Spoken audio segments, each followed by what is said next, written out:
Hello students, welcome again. So this video is for English fluency paper, semester 3rd, BA, BCom, BA program, all the subjects. English fluency. So this is unit 2. Unit 2 is about in the domestic sphere. So last semester में भी कुछ बच्चों के पास English fluency का paper था first year के बीच में.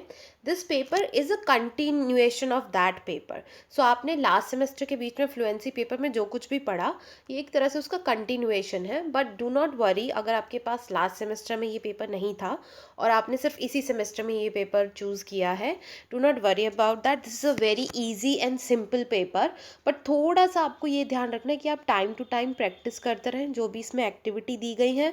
और you should watch all the videos. सारे चैप्टर्स आपके कवर हों एग्ज़ाम से पहले.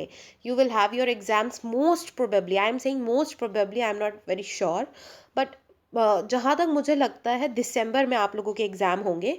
सो there are total 5 units. Try to cover all 5 units before December. उसके अलावा एसएल की साइट पर सिलेबस है, एक बार सिलेबस को भी पूरा चेक कर लीजिए. I also try to make one video, a brief video in describing the syllabus. और उसके अलावा ये सारे चैप्टर्स तो आप देख ही लीजिए. Okay, so let's begin this chapter unit 2 in the domestic sphere. Domestic sphere का मतलब कि घरेलू एरिया के बीच में जो हम लेट्स से कि इंग्लिश राइटिंग या रीडिंग जो भी हम काम करते हैं, that all comes under domestic sphere. So you guess क्या चीज़ें डोमेस्टिक स्फेयर के बीच में आती होंगी. Phone texting, informal emails, informal letters और पोस्ट-इट्स, नोट्स, ये सारी चीज़ें जो इनफॉर्मल वे में है वो सब डोमेस्टिक स्फेयर के बीच में आती हैं. सो पहले पैराग्राफ के बीच में आपको एक ब्रीफ इंट्रो दिया गया है. इस इंट्रो के बीच में आपको बताया है कि किस तरह से आज के टाइम में ईमेल, चैट्स, ब्लॉग्स, इन सब के बिना कॉन्वर्सेशन पॉसिबल ही नहीं है. लेकिन 18th और 19th सेंचुरी के बीच में लोग लेटर राइटिंग जो है उसी आर्ट को ज़्यादा इंपॉर्टेंस देते थे.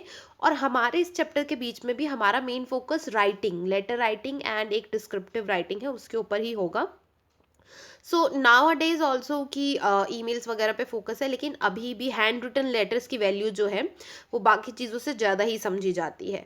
सो लर्निंग ऑब्जेक्टिव क्या क्या आप सीखेंगे. First is understand what is epistolary writing. Epistolary writing क्या होती है. Format of an informal letter. Also point जो आपको माइंड में रखने हैं जब आप कि आप कैसे एक अच्छी राइटिंग, एक इंटरेस्टिंग, इफेक्टिव इनफॉर्मल लेटर आप कैसे लिख सकते हैं, वो सारे पॉइंट्स क्या होंगे. And also you need to write an informal letter. So please practise. ज़रूरी नहीं कि हर बार आप एग्ज़ाम तक का ही वेट करें और आप इंतज़ार करें कि तभी आप प्रैक्टिस करोगे, तभी प्रिपरेशन करोगे. You only have like less than 1 month. So start preparing. एक इनफॉर्मल लेटर लिखने में कितना टाइम लगेगा. Write a letter to your family member, to your loved ones, to your best friend, to any one. Just one informal letter and you can even send them. आप photo खींच के उनको भेज दो. That will be a nice thing and it will be a practice for you. So do write an informal letter. Also understand what is descriptive writing. Descriptive writing क्या होती है ये समझना. And write a descriptive piece. So epistolary writing क्या होती है. Informal letter क्या होता है, उसका फॉर्मेट क्या है, किस तरह से आप उन्हें इंटरेस्टिंग, इफेक्टिव और इनफॉर्मल बना सकते हैं. उसके अलावा इनफॉर्मल लेटर लिखना, डिस्क्रिप्टिव राइटिंग समझना और डिस्क्रिप्टिव राइटिंग लिखना. ये सारी चीज़ें आपको इस चैप्टर के बीच में कवर करनी है. सो एपिस्टलरी राइटिंग क्या होती है. Okay, before moving into the chapter, let me tell you there are some prescribed text. So by prescribed text I means कि हर यूनिट जो यहाँ पे हम आपको नोट्स पढ़ा रहे हैं इसके अलावा ओरिजिनल टेक्स्ट बुक भी है. वो ओरिजिनल टेक्स्ट बुक ऐसे वैसे कहीं नहीं मिलती, ना ऑनलाइन ना ऑफलाइन कहीं जाकर. वो आपको इधर से उधर से या तो डाउनलोड करनी पड़ती है या आपको वो मार्केट से अलग अलग वो बुक्स जो हैं वो खरीदनी पड़ती हैं. यहाँ पे आपको आई टेल यू कि आपको कुछ लेटर्स जो हैं सावित्रीबाई फूले ने सावित्रीबाई फूले, जिनको नहीं पता, वो बहुत फेमस एजुकेशनिस्ट हैं इंडिया में. उन्होंने लोअर कास्ट लोगों के लिए और वुमेन के लिए एजुकेशन की फील्ड में काफ़ी हेल्प करी है. सो इन इवन अंग्रेज़ों के टाइम में. सो उन्होंने अपने हस्बैंड को जो लेटर लिखे हुए हैं वो लेटर्स आपके इस सिलेबस के बीच में प्रिस्क्राइब्ड रीडिंग में है. यानी कि वो आपको पढ़ने हैं एग्जाम में, उसके बीच में से क्वेश्चन आ सकता है और उससे मिलता जुलता क्वेश्चन आ सकता है. सो आपको ये लेटर वाला एपिस्टलरी और डिस्क्रिप्टिव सारा फॉर्मेट वगैरह समझना है और उसको पढ़ के आपको एनालाइज करना है कि कैसे वो उस चीज़ में अप्लाई हुआ है. So we will also read some of the letters, and I will also make a different video where I'll describe all three letters of her. One of the letter is given here in this PDF, but I'll describe all three together. Okay. So epistolary क्या होता है? एपिस्टलरी writing का मतलब होता है, epistle मतलब होता है लेटर, खत, लेटर. सो एपिस्टलरी मतलब ऐसी राइटिंग जिसके बीच में बहुत सारे लेटर्स को मिलाकर कोई एक लिटरेरी वर्क, एक सिंगल लिटरेरी वर्क बना दिया जाता है, या नॉवल बना दी जाए, या शॉर्ट स्टोरी बना दी जाए, जब ब्लॉग लिख दिया जाए, कुछ भी. So here are some examples given कि Richardson, Pamela, Alice Walker's Color Purple. So ये राइटर हैं और उनके वर्क्स हैं जो इटैलिक्स में लिखे हुए हैं, वो उनके वर्क्स हैं फेमस. सो AR गर्नीज लव लेटर्स, जिसको बाद में जावेद सिद्दीकी ने तुम्हारी अमृता करके हिंदी में हिंदी में अलग उसी तरह का वर्क क्रिएट किया था. सो द कलर पर्पल जो है वो एक slave women, black slave women, उसने एक नॉवल अपने लेटर्स उसने लिखे होते हैं. सो उन लेटर्स को कलेक्ट करके एक नॉवल बना दी गई है. इस तरह का एलिस वॉकर राइटर ने इस तरह का एक फॉर्मेट बनाया है कि एक ब्राउन जो स्लेव है वुमेन, वो अपने सारे लेटर लिखती है पूरी लाइफ में, और वो अलग अलग लेटर्स को जोड़ के एक पूरी बुक बना दी गई, उसको नॉवल कहा गया. सो इसी तरह से पामेला जो है उसमें भी बहुत सारे लेटर्स यूज़ हुए हैं, और AR गर्नी की जो बुक है लव लेटर्स, उसमें तो सारे लेटर्स ही हैं. So this is epistolary. Epistolary, epistle, letter, epistolary वो टेक्स्ट, वो वर्क ऑफ लिटरेचर जो सारे लेटर्स को मिला के या बहुत सारे लेटर्स को मिला के बनाया गया हो, that is एपिस्टलरी. Okay.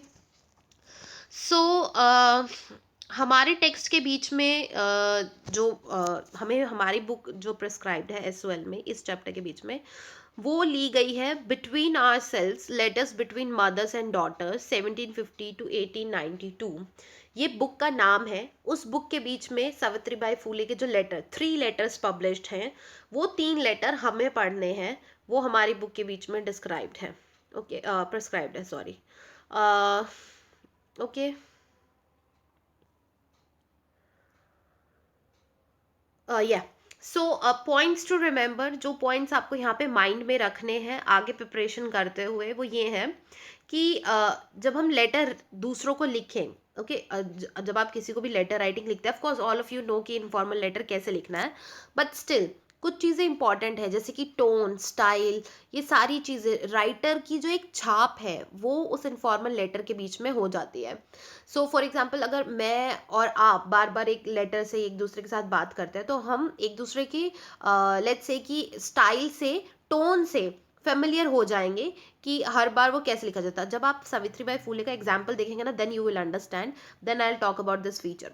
Okay. So first of all, जब हम दूसरों को लेटर लिखते हैं, तो वो हमारा जो भी हम मैसेज देना चाहते हैं, जो भी एक बात हम करना चाहते हैं, वो बिल्कुल क्लियर कट हमें उन्हें समझा देनी चाहिए, उस लेटर के बीच में लिखी जानी. ये नहीं कि आप इधर उधर की थॉट लिखे जा रहे हैं, कभी कुछ दिमाग में आ रहा है वो लिख दिया.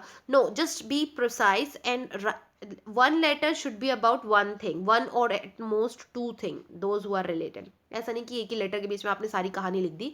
एक लेटर के बीच में आप मैक्सिमम एक ही चीज़ के बारे में लिखते हैं, और या फिर हद से हद 2 चीज़ें जो एक दूसरे से मिलती हैं उनके बारे में लिखते हैं. ओके. पर्सनल लेटर लिखते हुए आप इमेजिन कीजिए कि जैसे आप सामने वाले इंसान से बात कर रहे हैं, कॉन्वर्सेशन कर रहे हैं, वन साइडेड कॉन्वर्सेशन है, यानी कि वो जवाब नहीं दे रहे लेकिन आप बात कर रहे हैं. सो कॉन्वर्सेशनल स्टाइल होना चाहिए सिंपल और स्ट्रेट फॉरवर्ड, यानी कि बिल्कुल सीधे बात करनी है, ऐसे घुमा फिरा के नहीं कि क्या हाल है, ठीक है, ये वो, एक लाइन में पूछ लिया बस, आगे बस सीधी बात करो.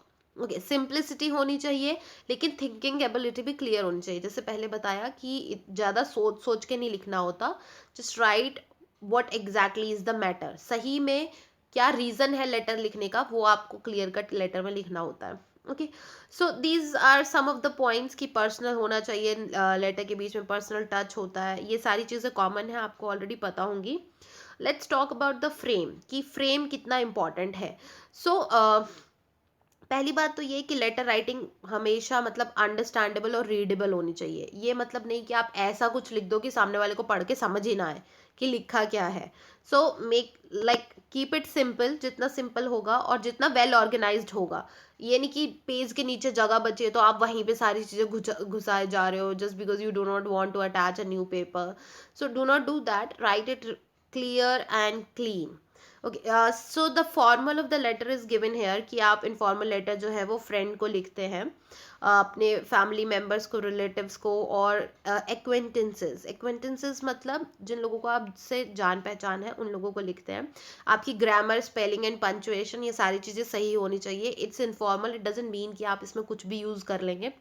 मेक श्योर कि आप ऐसे ही लिखें कि वो थोड़ा इनफॉर्मल होते हुए भी नॉर्मल जो हम डेली बातचीत करते हैं उस कॉन्वर्सेशन से थोड़ा सा फॉर्मल हो. जैसे कि अगर आपके सामने आपकी मदर बैठी हैं तो नॉर्मली आप उनसे जैसे बात करेंगे मुंह से बोलकर, उस कॉन्वर्सेशन से थोड़ा सा फॉर्मल हो, इस तरह का कि स्पेलिंग्स, पंचुएशन ये सब चीज़ें उसके बीच में ना हो. अब यहाँ पे आपको फॉर्मल इनफॉर्मल लेटर का पूरा फॉर्मेट दिया गया है. एड्रेस, तो इस पैराग्राफ में बताया कि आप एड्रेस जो है वो टॉप लेफ्ट साइड में या राइट साइड में लिख सकते हैं. यूजुअली फॉर्मल लेटर के बीच में सारी चीज़ें लेफ्ट में लिखी जाती हैं और इनफॉर्मल लेटर के बीच में एड्रेस और डेट ये राइट साइड पे लिखी जाती है.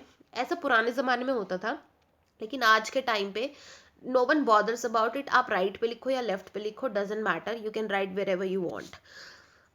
डेट जो है वो बताई गई है कि दो फॉर्मेट में लिखी जाती है, पहले महीना, फिर डेट, और फिर साल. ऐसा पहले ज़माने में यूज़ होता था, but now days every one keep following the same like format कि डेट, मंथ एंड ईयर वो सबसे सिंपलेस्ट है. आप कोई भी यूज़ कर सकते हो, it's up to you. But हाँ, अगर आपको ज़्यादा ही लाइक प्रॉपर इनफॉर्मल लेटर दिखाना है तो आप राइट साइड से लिखना शुरू करो. राइट साइड पे आप एड्रेस और डेट डालो, फिर लेफ्ट साइड से बाकी पूरा लेटर लिखो. You will C in the format.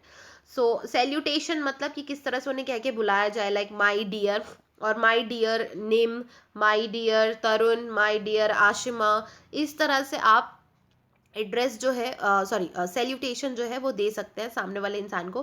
But keep it in mind कि सैल्यूटेशन देते हुए ये ना हो कि आप बड़े लोगों को थोड़ा डिसरिस्पेक्ट हो जाए, और छोटे लोगों के लिए आप हर किसी के लिए माई डियर मत यूज़ कीजिए.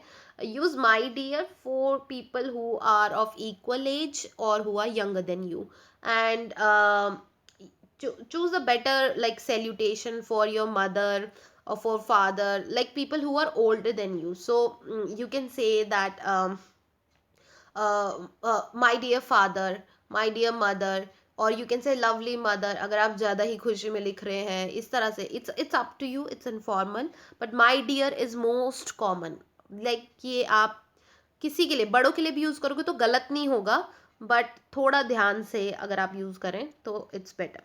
Okay, main text. अब वो आपको पता ही है कि paragraph wise clear cut paragraph, एक एक लाइन छोड़ते हुए. पैराग्राफ खत्म हुआ है तो लाइन छोड़े और उसके बाद लिखें. ऐसा आप कंटिन्यूसली ना लिखें, वो लेटर पढ़ने में किसी को अच्छा नहीं लगेगा जो पूरा एक बड़ा सा पैराग्राफ किसी ने लिख दिया होगा. No one will be interested in reading that. Okay, they just see कि अच्छा इनका इनके घर पे किसी की डेथ हो गई है, उसके बारे में लेटर लिखा है, बस. तो कोई डिटेल नहीं पड़ेगा आपके लेटर की अगर आपने गलत तरीके से लिखा होगा. और अगर आपने वही पैराग्राफ वाइज अच्छे से लिखा होगा तो सामने वाला इंसान आपका पूरा लेटर पढ़ेगा और आपका मैसेज क्लियर कट होगा. ओके, क्लोजिंग देते हुए आप लास्ट में एक लाइन लिखते हैं जो या तो सामने वाले को मोटिवेट करती है, या आपका मूड बताती है, या ये बताती है कि अगली बात कब होगी. कुछ मतलब लाइक फाइनलाइजिंग क्लोजिंग दी जाती है. और ये बात ध्यान में रखी जाए कि उस क्लोजिंग का जो पहला सेंटेंस का जो पहला लेटर है, पहला एल जो अल्फाबेट है वर्ड का, वो कैपिटल होना चाहिए, और उसी तरह से फिर वो एंड होगा. Okay, so capital, keep it in mind. ऐसा ना हो कि आप ऊपर वाले पैराग्राफ में लास्ट में लिख दे okay I hope you are you okay I hope to listen from you, I hope to hear from you. इस तरह से कुछ भी आप लाइक ऊपर वाले पैराग्राफ में ही ऐड कर दें. ऐसा नहीं, अलग से क्लोजिंग स्टेटमेंट लिखिए और उसका फर्स्ट लेटर जो है वो कैपिटल रखिए हमेशा. सिग्नेचर आपके योर सिंसियरली वगैरह, that is very common, but ज़्यादा फॉर्मल मत लिखिए. योर्स लाइक लेट्स से कि your sincerely usually okay, but you can find your personalised personalised signatures also कि फॉर एग्जाम्पल ज्योतिबाई फूले, वो भी अपना पर्सनलाइज जो उनके सिग्नेचर है वो आप देखेंगे तो आपको पता लगेगा। आप किसी को, अगर आप अपनी मम्मी को लिख रहे हैं तो आपसे देखिए कि आपका प्यारा बेटा, yours, instead of saying yours faithful son, you can say yours cute son, और योर्स लवी डवी सन। इस तरह से आप योर्स लवी डवी डॉटर, इस तरह से आप लिख सकते हैं। सो पर्सनलाइज सिग्नेचर भी आपका हो सकता है नीचे आपके नाम से पहले। ओके, ब्लॉक फॉर्मेट यहाँ पे लेफ्ट मार्जिन के साथ, यानी कि जो अब मॉडर्न टाइम्स में यूजुअली लोग यूज़ करते हैं, address, address line 2, date, dear, आगे जो भी नाम वगैरह है, first paragraph, second paragraph, third paragraph, closing and sincerely जो भी आपने देना है, then your signature. Next format is आप राइट साइड से शुरू करें, address, address and then date. Address, address मतलब दो एड्रेस नहीं, सेम आप ही का एड्रेस, जिस एड्रेस पे आपको लेटर वापस भेजा जा सके। अगर मुझे आपका एड्रेस, सॉरी, लेटर मिलता है, मैं उसे पढ़ती हूँ, अब मुझे जवाब देना है, तो मुझे क्या पता कि मैं किस लेटर पे किस एड्रेस पे जवाब दूँ, तो ऊपर कॉर्नर पे जो भी एड्रेस लिखा होगा मैं उस पे जवाब दूंगी। Okay, so same dear and paragraph 1 2 3, closing statement, signature. Okay, so यहाँ पे बताया गया कि यूजुअली हम आप कोई भी फॉर्मेट यूज़ कर सकते हो दोनों में से, लेकिन फॉर्मेट 2 को ज़्यादा बेटर समझा जाता है, राइट साइड वाले फॉर्मेट को। सैल्यूटेशन एंड सब्सक्रिप्शन, वो क्या होता है? सब्सक्रिप्शन मीन्स कि लास्ट में आप जैसे जो बोलते हैं सिग्नेचर से पहले, वो आप क्या कहेंगे? ओके, सो सैल्यूटेशन अगर दिया गया है फैमिली मेम्बर्स के लिए, my dear father, mother, uncle, sister, जैसे मैंने बोला था कि बड़े लोगों के लिए आप इस तरह से लिख सकते हैं, उनका नाम यूज़ करने की बजाय जो उनका रिलेशन है वो यूज़ कर सकते हैं। So if your father's name is Rajiv, instead of saying my dear Rajiv, you can say my dear father, that will be a better thing. और अगर आप छोटों के एड्रेस करें तो आप उनके नाम से एड्रेस कर सकते हैं, my dear Manju, Ravi, etcetera.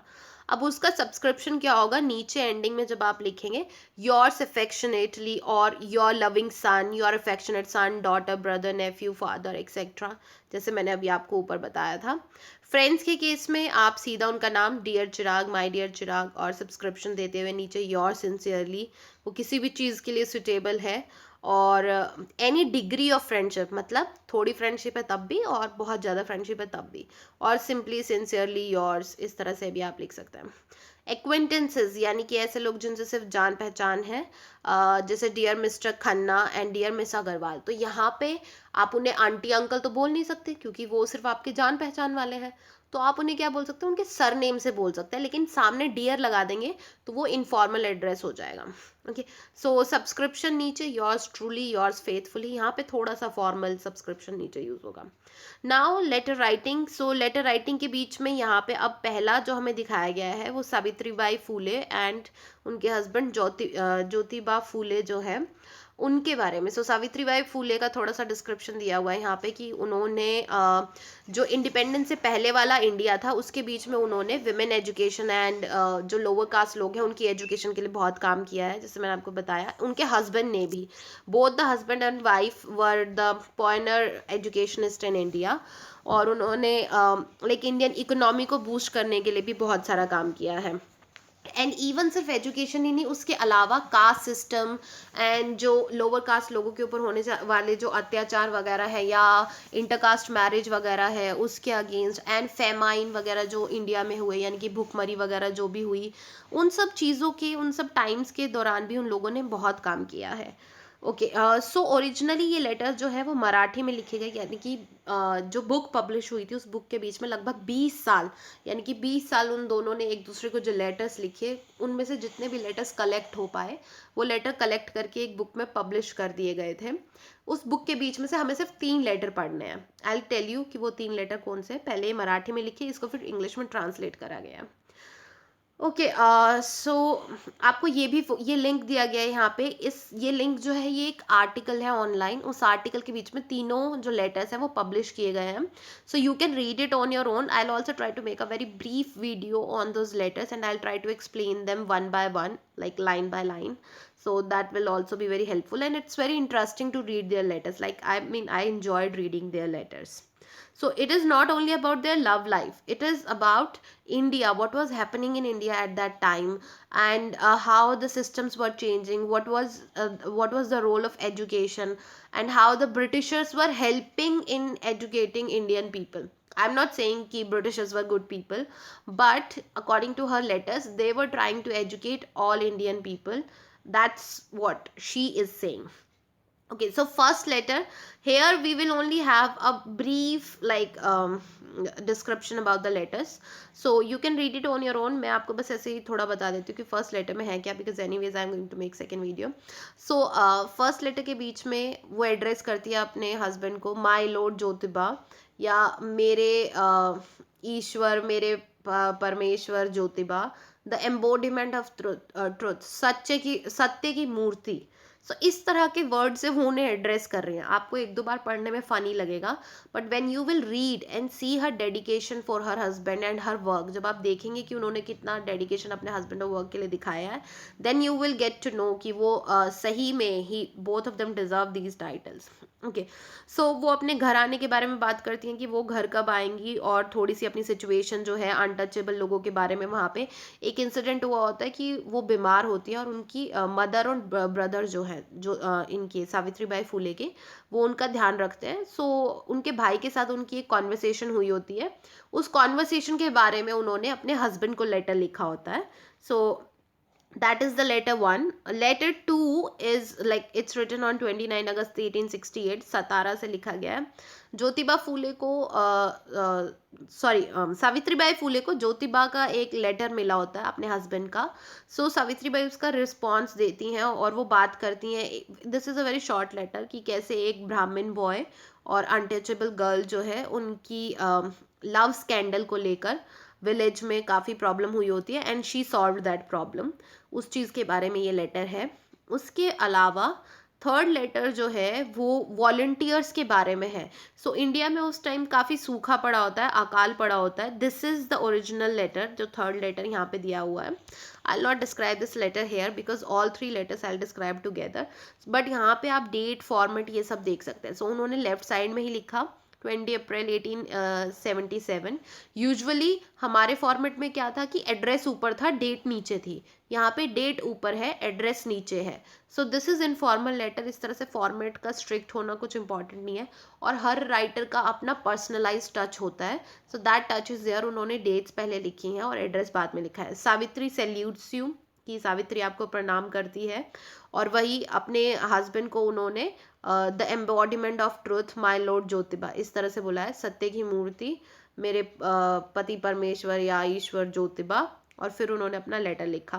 First paragraph, second paragraph, third paragraph वो एक्सप्लेन करती हैं कि जो एक एरिया है Ottur, I think I am pronouncing it right, Ottur जो है, वहाँ पे भूखमरी अकाल पड़ा होता है. तो वो लोगों के बारे में बताती है जो उनकी हेल्प करते हैं वहाँ पे उस भूखमरी से लड़ने में, एंड उन्होंने कैसे लोग, उन गरीब लोगों की हेल्प करी, क्या क्या प्रॉब्लम्स वहाँ पे हो रही थी. और वहाँ पे जो कुछ वॉलंटियर्स थे, उन वॉलंटियर्स को ब्रिटिश गवर्नमेंट ने अरेस्ट कर लिया होता है झूठे इल्ज़ाम में. एंड सावित्रीबाई फूले जो है वो कलेक्टर के पास जाके उनको समझाती हैं और उन वॉलंटियर्स को आज़ाद करवाती हैं उनसे. So this is the letter. And then इस लेटर का डिस्क्रिप्शन आपको यहाँ पे दिया हुआ है कि इन लेटर्स के बीच में से उनके कैरेक्टर के बारे में. हमने सिर्फ राइटर के 3 लेटर पढ़े हैं और हम समझ सकते हैं कि उनकी लाइफ के बीच में क्या चीज़ इंपॉर्टेंट है, क्या उनकी वैल्यूज़ है, उनका माइंड सेट कैसे है, वो किस चीज़ को कितनी इंपॉर्टेंस देती हैं. ये सारी चीज़ें आप उन लेटर्स के बारे में पढ़ के समझ सकते हैं. इसके अलावा उस टाइम इंडिया की क्या सिचुएशन थी, जो सोशल कंडीशन थी वो किस तरह से थी, सोसाइटी में क्या चीज़ें ज़्यादा लाइक किस तरह से सिस्टम जो है वो काम कर रहा था, क्या चीज़ को ज़्यादा इंपॉर्टेंस दी जा रही थी ब्रिटिश रूल में, किस चीज़ को कम इंपॉर्टेंस दी जा रही थी, ये सारी चीज़ें आप उन लेटर्स के थ्रू समझ सकते हैं. Okay, so here some vocabularies given जिन like letter writing. Of course आपको लेटर्स लिखने भी हैं, इवन मोस्ट प्रोबेबली एग्जाम में जो क्वेश्चन आएगा सो उसमें आपको लेटर राइटिंग के लिए ज़रूर बोला जाएगा. सो आप क्या कर सकते हैं कि यहाँ पे कुछ बिगिनिंग्स और एंडिंग्स आपको दी गई हैं. You can try to write a letter and add these beginnings and endings in your letter. So thanks a lot for, thank you so much for writing. ये तीनों हो गए कि आपने इस तरह से शुरुआत करी कि पहले आपने सामने वाले के लेटर का थैंक यू किया कि थैंक यू जो तुमने लेटर मुझे लिखा, अब मैं तुम्हें लेटर लिख रही हूँ और ये बात बता रही हूँ. या फिर sorry for the late letter, या sorry for not writing for a long time, ज़्यादा लंबे समय से मैंने लिखा नहीं है, it seems ages since I last wrote you, सदियों लाइक ऐसा लग रहा है जैसे मैंने सदियों पहले तुम्हें लिखा है. It was good to hear from you, it was wonderful to hear from you, how can you, I hope you are all okay and all that things are going well for you. So इस तरह से ये beginnings suggest की गई है. Usually ये सारी beginnings ये चीज़ दिखा रही है कि आप किसी लेटर के रिस्पॉन्स में, या फिर इस तरह से कि सामने वाले ने काफ़ी लंबे टाइम से ना कुछ आपको लेटर लिखा ना आप लिख पाए, तो अब आप लिख रहे हैं. Depending on the situation you can pick a beginning and then you can start your own letter writing. Endings यहाँ पे दी गई हैं. I look forward to, we must meet, please write again soon. Please एक ही letter में ये सारी चीज़ें मत डाल दीजिएगा. You can pick one beginning, one ending and one signing off. सारा मिक्स नहीं करना है एक ही लेटर के बीच में. कोई भी एक बिगिनिंग, कोई भी एक एंडिंग और कोई भी एक साइनिंग ऑफ. लेकिन ऑफ कोर्स वो सारी चीज़ें मैच भी होनी चाहिए एक दूसरी चीज़ के साथ. सो फॉर एग्जांपल अगर आप यहाँ पे लिखते हैं कि it was wonderful to hear from you, तुमसे तुम्हारी तरफ से सुन के अच्छा लगा, और तो इसके साथ एंडिंग कौन सी मैच हो सकती है, do take care and write again. तो अपना ध्यान रखना और दोबारा चिट्ठी ज़रूर लिखना. तो मिलता जुलता है कि आपने शुरुआत की, उनकी चिट्ठी पढ़ने के बाद आपने ये लेटर लिखा, और फिर उसके बाद आप बोल रहे हो कि अगला लेटर भी जल्दी लिखना, तो you are now expecting one more letter. So this is kind of a related. और साइनिंग ऑफ आप इजीली चूज कर सकते हैं लव या love and best wishes, lots of love. ये सारी चीज़ें आप अपने लव्ड वंस जिनसे लाइक आपका लव रिलेशनशिप टाइप है, आप उनके लिए दे सकते हैं, अपने पेरेंट्स के लिए दे सकते हैं. Take care and God bless, ये बड़े लोग अपने से छोटों के लिए लिख सकते हैं, बट छोटे अपने से बड़ों को गॉड ब्लेस नहीं बोल सकते. Okay.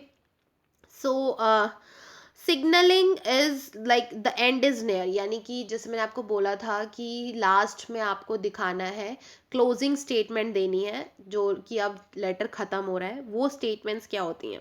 That's all the news I have for you. So यही खबर थी बस देने के लिए. Anyway I shall finish now as I am running out of time. So अब बस मुझे बंद करना चाहिए क्योंकि समय कम है. Well that's all I have to tell you for a moment. So बस यही बताना था अभी इस वक्त. तो इस तरह से आप कॉन्वर्सेशन एंड करते हैं. सो कॉन्वर्सेशन मैंने आपको स्टार्टिंग में ही बताया, लेटर राइटिंग के टाइम आपको ये लगना चाहिए कि आप सामने वाले से बात कर रहे हैं, और वो अब आपको एंड करनी है. जब हम सावित्री बाई फूले के लेटर्स जो हम पढ़ेंगे, of course I will make video, so in that try to notice, like यहाँ पे उन्होंने लिखा है I do not want to write more, कि बस अब मैं और नहीं लिख सकती.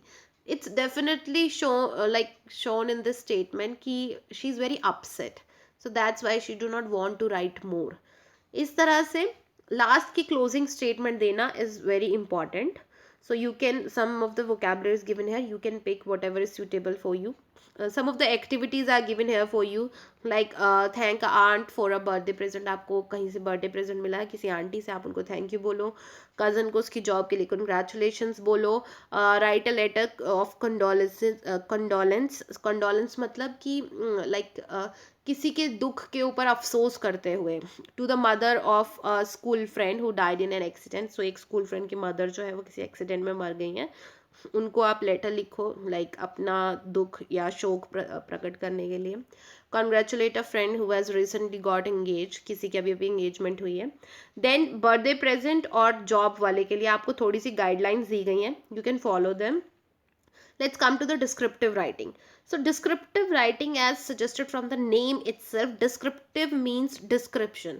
जिसके बीच में बहुत सारी डिटेल्स दी गई हों, वो डिस्क्रिप्टिव है. अब आपको कैसे पता लगेगा कि कौन सी राइटिंग डिस्क्रिप्टिव है? जिसके बीच में फिगरेटिव लैंग्वेज का मतलब कि बहुत सारी language techniques like simile, metaphor, personification, alliteration, ये सारी चीज़ें टेक्निक्स जो हैं अलग अलग, वो चूज़ की गई हैं. यू विल सी कि what I am talking about when I will try to give you the examples. अब जिन लोगों को नहीं पता कि ये सिमली, मेटाफर, पर्सोनिफिकेशन वगैरह क्या है, they can watch my video. I am not sure that which video is this, but I have talked about its some poetry video from the second semester, जिसके बीच में मैंने ये सारी डिटेल्स लाइक सिमली क्या होती है, मेटाफर क्या होता है, पर्सोनिफिकेशन क्या होता है, ये सब एक्सप्लेन किया है. अगर आप वो वीडियो नहीं देख सकते तो आप just Google it, just try to see. और यहाँ पे भी एग्जाम्पल दिया हुआ है, आपको उस एग्जाम्पल से भी I try to explain. But फिर भी अगर ना समझ आए then you should Google it and try to understand. Okay. अब आपको बताया गया कि डिस्क्रिप्टिव राइटिंग क्या होती है. लेट्स से कि आपको गुलाब के बारे में बात करनी है, तो अब आप सिंपली ये नहीं लिखोगे कि रोज इज़ अ फ्लावर. जो रोज़ है वो फूल है एक तरह का, नो, या रोज़ इज़ रेड, इस तरह से नहीं लिखेंगे।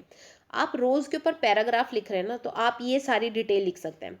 ओके, रोज़ जो है वो किस तरह के प्लांट पे ग्रो होता है, या छोटे प्लांट पे, बड़े प्लांट पे, कांटेदार पे, बिना कांटेदार पे, किस तरह के प्लांट पे ग्रो होता है, किस सीजन में ग्रो होता है, कितने कितने कलर्स में अवेलेबल होता है, उसकी फ्रेगनेंस जो है वो किस तरह की ब्यूटीफुल फ्रेगनेंस होती है, उसके बाद किस तरह से उसे सिंबल ऑफ ब्यूटी माना जाता है, गुलाब को किस चीज़ की निशानी समझा जाता है, ब्यूटी की निशानी कैसे और क्यों समझा जाता है।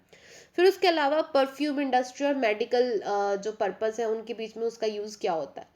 सो अगर आप गुलाब के बारे में पैराग्राफ लिख रहे हैं तो आप ये सारी डिटेल्स, और इसके अलावा भी बहुत सारी डिटेल्स आप गुलाब के बारे में लिख सकते हैं। इसको और पर्सनल भी आप बना सकते हैं। आप अपने एक्सपीरियंस के बारे में लिख सकते हैं कि आपके बचपन में आपके घर के बाहर गुलाब के पेड़ होते थे, या शहर में जहाँ आपका घर है वहाँ पे सिर्फ गुलाब का एक ही गमला होता था, उस पर कभी गुलाब लगते थे कभी नहीं। तो that will become more personalised, and जो रीडर होगा, जो भी उस चीज़ को, उस डिस्क्रिप्टिव राइटिंग को पढ़ेगा, they will immediately imagine the situation which you are talking about. आप जिस भी चीज़ के बारे में बात कर रहे हैं उनको एकदम से वो सिचुएशन ही उनकी आंखों के आगे वो चीज़ आने लगेगी। So this is like explanation. अगर आपको सिंपल कहना है कि rose is available in vibrant colours या इन डिफरेंट कलर्स, ये सिर्फ एक लाइन मत लिखो कि गुलाब सिर्फ गुलाब जो है वो अलग अलग रंगों में मिलता है। No, this, no one will imagine this, but you can use like more adjectives for that, or you can use more a little bit more description. You can say that rose is available in red, yellow, orange, peach, white and even black color also. So जब आपने ये सब बोला, ये सारे colour के नाम लिए, तो सुनने वाले के माइंड में ऑटोमेटिकली वो सारी इमेजेस, उन्होंने वो जितने भी फूल देखे हैं वो उनके माइंड में जाता है। अगर आपको ये बताना है कि rose smell is very beautiful और इट्स वेरी नाइस स्मेल, ये सुनकर किसी को कुछ नहीं समझ आएगा। But if you say that rose smells like sweet, like sweet candy, or rose smells very, rose has a very sweet fragrance, sweet word सुनते ही, एडजेक्टिव सुनते ही आपके माइंड में एकदम से क्लिक होगा कि अच्छा इस तरह की स्मेल हो सकती है। So use adjectives and use descriptive words, use more and more description. So techniques of descriptive writing, जैसे मैंने अभी आपको बताया कि आपको ये दिखाना है अपने वर्ड से कि किस तरह से ये वर्ड्स पढ़ते ही या सुनते ही सामने वाले के दिमाग में पिक्चर बिल्कुल क्लियर बन जाए। यहाँ पे आपको एग्जाम्पल दिया गया है, जैसे सिंपली अगर आपको बताना है कि हाँ मुझे एक लड़की मिली, इंस्टेड ऑफ सेइंग मुझे एक लड़की मिली, आप इस तरह से लिखिए कि सबसे पहले आप सेंसरी डिटेल डालिए उस डिस्क्रिप्शन के बीच में, एडजेक्टिव डालो और सेंसरी डिटेल। सेंसेस क्या होती है हमारी, we have 5 senses, hear, touch and like see, हम देख सकते हैं और किसी चीज़ को छू के महसूस कर सकते हैं। आई मीन टोटल 5 सेंसेस, किसी को स्मेल कर सकते हैं, टेस्ट कर सकते हैं। So here, touch and see and smell and taste, ये 5 सेंसेस हो गई। तो अब उनको यहाँ पे अप्लाई करा है। अब आप देखो यहाँ पे कि किस तरह से वो डिस्क्रिप्टिव वर्ड यूज़ किया। The girl with golden brown hair, पहली चीज़ आपने क्या देखी उस लड़की के बीच में, गोल्डन ब्राउन हेयर। वोर अ स्टनिंग रेड ड्रेस, दूसरी चीज़ कलर जो आपने बताया कि हाँ क्या उन्होंने पहना होता, और डिस्क्रिप्शन विद मैचिंग शूज़, और उसके शूज़ भी जो थे वो उसके साथ मैच हो रहे थे। सो जो भी आपने देखा उसको आपने ज़्यादा डिटेल में एक्सप्लेन किया। इंस्टेड ऑफ सेइंग कि मैंने एक लड़की को देखा कल, यू हैव डिस्क्राइब कि आपने एक लड़की को देखा जिसके गोल्डन ब्राउन हेयर थे, स्टनिंग रेड ब्लैक ड्रेस उसने पहनी हुई थी, डार्क रेड ड्रेस, सिर्फ रेड ड्रेस भी नहीं बोली थी बल्कि ये बोला था कि डार्क रेड ड्रेस जो है वो उसने पहनी हुई है, और उसके साथ उसने मैचिंग शूज़ जो हैं वो पहने हुए हैं। उसके बाद अगर आप किसी एक्शन को डिस्क्राइब कर रहे हैं तो you can use more and more adverbs to add detail, कि उस एक्शन के बीच में आप डिटेल ऐड जो है वो कर सकते हैं। जैसे कि एग्जाम्पल हो सकता है, अब मान लीजिए कि आपको ये बताना है कि किसी बिल्ली के बच्चे ने जो है उसने दूध पिया अपने बर्तन में से, आपको वो सीन जो है वो डिस्क्राइब करना है। तो अब इस सीन को आप कैसे कह सकते हैं, the little kitten peered around timidly before lapping up the milk hungrily from its bowl. So पहला आपने क्या यूज किया, लिटिल किटन, सीधा बोलने की बजाय कि बिल्ली का बच्चा किटन जो है, आपने बोला उसे लिटिल किटन। फिर उसके बाद कि उसने जो है टिमिडली, कि थोड़ा सा सहमते हुए उसने इधर उधर देखा, फिर उसने हंगर ली, यानी कि उसे बहुत ज़्यादा भूख लगी हुई थी और इस तरह से उसने जो दूध है वो पी लिया। सो बहुत सारे एडवर्ब्स जो हैं वो यहाँ पे एक्शन वर्ड से पहले ऐड करे गए हैं। उसके बाद you can use figure of speech, जैसे मैंने सिमली मेटाफर आपको बताया था। Here only two are described, कि अगर आपको बताना है कि टीचर जो है उसको बिल्कुल भी गुस्सा नहीं आया, क्लास शोर मचा रही थी, आप इस चीज़ को कैसे बोल सकते हैं? Even amidst all the noise in the class the teacher looked as cool as cucumber. So teacher जो है, क्लास में इतना शोर मच रहा था, उसके बाद भी टीचर बिल्कुल खीरे की तरह ठंडा था। So these descriptions make your writing better. यहाँ पे और कुछ सिमली और मेटाफर दिए हुए हैं। सिमली में क्या होता है कि आप एज या लाइक ये दो वर्ड यूज करते हो कंपैरिजन के लिए। यहाँ पे टीचर का कंपैरिजन खीरे से किया गया। नेक्स्ट सेंटेंस के बीच में ठंडे हाथों का कंपैरिजन बर्फ से किया गया। मेटाफर के बीच में आप डायरेक्टली कोई और चीज ही यूज करते हो। For example, his plan was a house of cards and soon fail apart. उसका जो प्लान था वो ताश के पत्तों की तरह था और जल्दी ही बिखर गया। यहाँ पे ये नहीं कहा कि his plan was like a house of card, like word use नहीं किया गया है, या फिर as a house of cards, इस तरह से नहीं कहा गया। जैसे सिमली में एज या लाइक वर्ड यूज किया गया, यहाँ पे वो वर्ड यूज नहीं किए गए। So that's why this is metaphor. Comparison दोनों में ही होता है। Okay, so the next part is you can use other figure of speech to make your description interesting, such as personification. आप personification भी use कर सकते हो। so यहाँ पे दिखाया गया कि trees sighed as the wind blew past them. पेड़ों ने बिल्कुल आह भरी जैसे कि हवा उनके जब हवा जो है वो उनके पास से गुजरी। तो जो सिंपल थिंग यहाँ पे बस कि पेड़ों के पत्ते हिले, जब हवा वहाँ से आई, हवा चली तो पेड़ों के पत्ते हिले। लेकिन अब यहाँ पे कहा गया कि उन्होंने आह भरी, बिल्कुल उन्हें सांस सा आया जब हवा गुजरी। तो अब ये चीज़ क्या थी?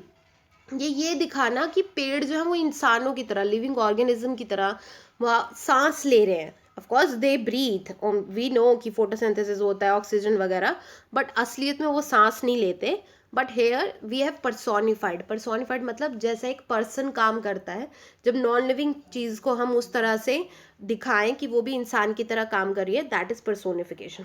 ओके, सो उसके बाद एक आपको और सजेशन दिया गया है कि आप किसी भी डिस्क्रिप्शन को देने के लिए सबसे पहले वो कैसा दिखता है, क्योंकि कोई भी चीज़ पहले आप देखते हो, फिर उसके बाद वो कैसी स्मेल करती है, फिर उसके बाद उसकी आवाज़ कैसी है, वो सुनाई कैसी देती है, फिर उसके बाद उसका टेस्ट कैसा है, और या फिर वो छूने पे आपको कैसी लगी। ये चीज़ आप डिस्क्रिप्शन दे सकते हो। यहाँ पे आपको टोमेटो सूप का और तालाब में कूदने का डिस्क्रिप्शन दिया गया है। सो टोमेटो सूप का डिस्क्रिप्शन क्या हो सकता है कि एक बिल्कुल a bowl of bright red tomato soup, बिल्कुल चमकदार लाल टमाटर का सूप, वो स्टीमिंग हॉट, जो बिल्कुल एकदम गर्म था, उसमें से भाप निकल रही थी, उसका बिल्कुल वंडरफुल अरोमा था और डिलीशियस टेस्ट था। सो ये सारी सेंसेस जो है उनके बारे में, टेस्ट दिखने में कैसा है और साउंड कैसी है उस चीज़ की, क्योंकि भाप उड़ रही है तो आपको भाप का दिखाई दे रहा है और उसका फील भी हो रहा है, टेस्ट दिखाई दे रहा है, ये सारी चीज़ें इसके बीच में डिस्क्राइब करी हुई हैं। ओके, तो यहाँ पे चंडीगढ़ की एक पिक्चर दी गई है, डिस्क्रिप्शन दिया गया है, you can read it if you want. और उसके बाद आपको रिटन एक्टिविटी दी गई है कि describe a person who has been an inspiration for you. You can try to practise these descriptive activities. So these are the work cited, जो इस चीज़ के इस PDF के बीच में इस चैप्टर को बनाने के लिए वर्क्स जो हैं जो यूज़ किए गए हैं, those are the work cited here. Okay, so I hope by now all of you have a fair understanding कि epistolary writing क्या होती है। epistle letter, epistolary लेटर से मिली हुई बुक, लेटर्स को मिला के बनाई हुई।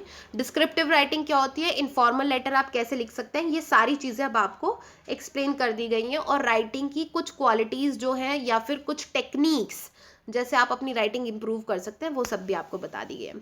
Okay, so that's it for this video, and I am really happy to see that a lot of people are liking my work. So please keep liking and share and subscribe our videos and subscribe our channel. Thank you so much for all the support which you have shown. So that's it for this video. If you have any suggestion, any query or anything you would like to share, please do let us know in the comment section. So that's it for this video. Thank you.